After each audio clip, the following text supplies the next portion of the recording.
د ترکیې په جنوب کې د شام له پولیس سره نږدې موټر بم چاودنه کې 3 کسان وژل شوي دي.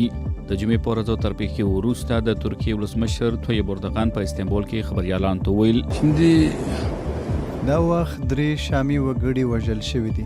د پیښې تر شا د لاس لرونکو په اړه پلټنې روانې دي، خو ابتدایي موندنې ښیي دا له ترهګرۍ سره تړلې پیښه کیدای شي.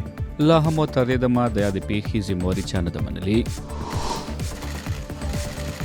د جمعې په ورځ د بنگلاديش وزیر اعظم شیخ حسینه واجد په بیجینګ کې د چین له ولسمشر شي جین پینګ سره لیدکاته وکړل.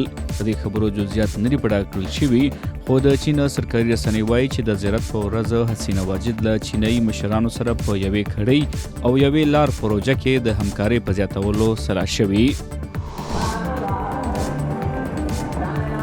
او جرمن میشته کپړو جوړونکي ویلیام فین د زیارت په ورځ د برلین په میوزیم کې د خپلو جامو نندارتون وکړ.